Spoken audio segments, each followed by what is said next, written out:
बिस्मिल्लाहिर्रहमानिर्रहीम। अस्सलाम वालेकुम। अबरार रशीद आप की खिदमत में हाज़िर है। आपके इल्म में है कि पार्लिमान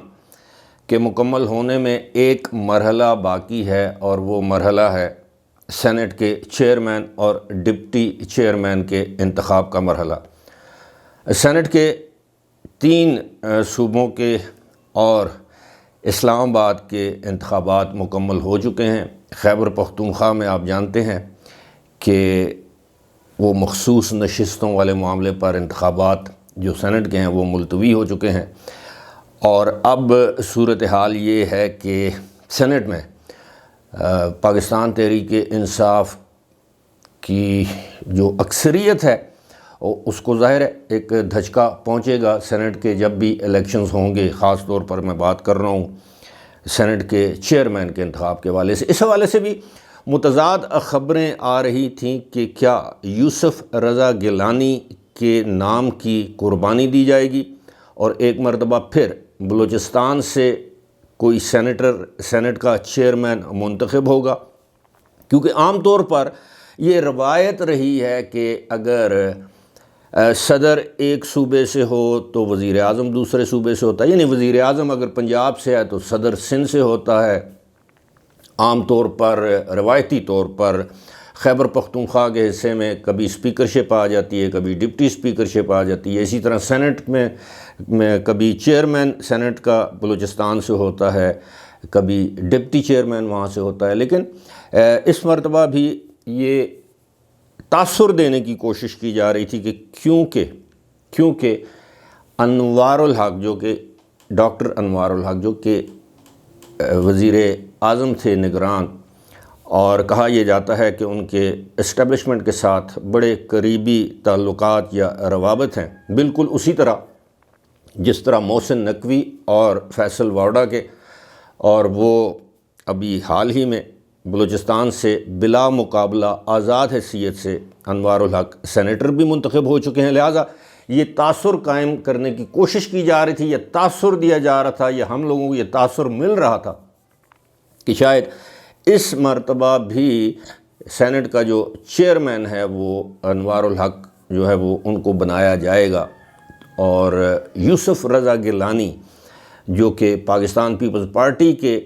नॉमिनी थे, नामज़द थे, शायद उनकी कुर्बानी दे दी जाए। लेकिन आज एक बड़ी डेवलपमेंट हुई है कि पाकिस्तान पीपल्स पार्टी की जानिब से जो पाकिस्तान पीपल्स पार्टी के चेयरमैन बिलावल भुट्टो ज़रदारी, उनके जो पॉलिटिकल सेक्रेटरी है जमील सोमरो, उनकी जानिब से सेनेट के चेयरमैनशिप के लिए यूसुफ रज़ा गिलानी का नाम सामने आया है, यानी उनको नामज़द कर दिया गया है। तो अब देखते हैं कि ऐन मौके पर क्या सूरत हाल डेवलप होती है। कुछ लोगों का अभी भी ये मानना है कि यूसुफ रज़ा गिलानी शायद चेयरमैन सेनेट ना मुंतखब हो सकें और ये तोहफ़ा कह लें, कुरहा कहें, जो भी कहें, ये अनवारुल हक काकड़ के नाम ये निकले। और ये बताना आपको ज़रूरी है कि वो जो नून लीग और पीपल्स पार्टी के दरमियान एक मुआहदा तय पाया था कि वो हुकूमत की सपोर्ट करेंगे, उसके नतीजे में उन्होंने जो आइनी ओहदे हासिल करने थे उसमें एक सेनेट का चेयरमैन का ओहदा भी शामिल है। इस वक्त जो पार्टी पोजीशन है वो ये है कि 96 जो, बल्कि आप ये कहें कि वो जो फाटा वाले पहले सेनेटर्स होते थे अब नहीं होते, तो टोटल जो सेनेट के अरकान की तादाद हो सकती है या है वो है 100, और उसमें से अगर आप वो 11 नशिस्तें निकाल लें सेनेट की जो खैबर पख्तूनख्वा की हैं जिन पर इंतखाबात मुलतवी हुए हैं, तो बाकी जितनी भी बचती हैं 100 में से अगर आप 11 निकालें तो 89 बचती हैं, 89। लेकिन सेनेट का चेयरमैन और डिप्टी चेयरमैन मुंतखब होने के लिए आपको कम से कम 51 वोट दरकार हैं। तो मौजूदा जो सेनेट में सूरत हाल है हम उसी पर बात करेंगे। वो है कि इस वक्त पाकिस्तान पीपल्स पार्टी के जो सेनेटर्स हैं सेनेट में, उनकी तादाद यूसुफ रज़ा गिलानी को मिला के बनती है 24। मुस्लिम लीग नून के 19 जो हैं वो सेनेटर्स हैं और اسی طرح 4 جو ہیں وہ باپ پارٹی جسے کہتے ہیں بلوچستان عوامی پارٹی کے ہیں، 3 ANP کے ہیں، اسی طرح انڈیپینڈنٹس ہیں اور مسلم لیگ کاف کے. یہ سب اگر ملا لیں تو تقریباً 56 سینیٹرز کی حمایت حاصل ہو سکتی ہے یوسف رضا گیلانی کو، اور وہ چیئرمین سینٹ منتخب ہو سکتے ہیں. لیکن اگر ان کو سپورٹ ملتی ہے 3 جو ہیں متحدہ قومی موومنٹ کے جو سینیٹرز ہیں،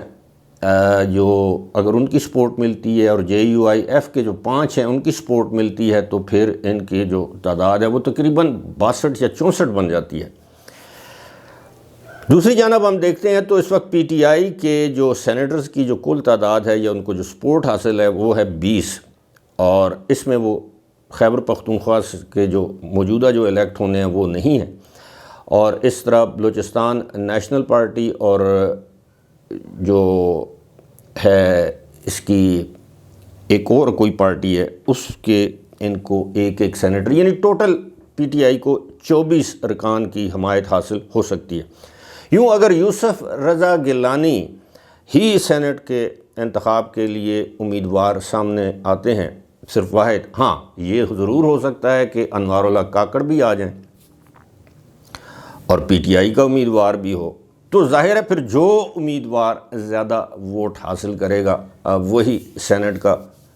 جو ہے وہ چیئرمین منتخب ہوگا. یہاں پر یہ بات آپ کو یاد دلانا ضروری ہے کہ ماضی میں بھی اگر آپ کو یاد ہو 2021 کے سینٹ کے چیئرمین کے انتخاب کے موقع پر اگر آپ کو یاد ہو تو جب سینیٹرز نے ہاتھ کھڑے کیے تو وہ 64 تھے، اور جب پتہ چلا سینٹ کے چیئرمین کا الیکشن ہوا تو مرحوم میر حاصل خان بزنجو سینٹ کے چیئرمین کے امیدوار تھے، تو پتہ چلا کہ ان کے 14 ووٹ کم ہیں، اور صادق سنجرانی جو ہیں وہ کچھ ووٹ مسترد ہوئے، لیکن صادق سنجرانی چیئرمین سینٹ منتخب ہو گئے. لیکن آپ کو پتہ ہے کہ اس وقت کی اسٹیبلشمنٹ، خاص طور پر اس وقت کے DGISI لیفٹیننٹ جنرل فیاض حمید اور جو آرمی چیف تھے، ان کی بھرپور سپورٹ اور حمایت حاصل تھی صادق سنجرانی کو، اور اب ظاہر ہے صورتحال ایسی نہیں ہے. اب دیکھتے ہیں کہ بظاہر تو ایسے لگتا ہے کہ یوسف رضا گیلانی چیئرمین سینٹ منتخب ہو جائیں گے، لیکن پاکستان کی سیاست میں آخری لمحات میں کچھ بھی کسی وقت بھی ہو سکتا ہے. فی الحال مجھے دیجیے اجازت. خدا حافظ.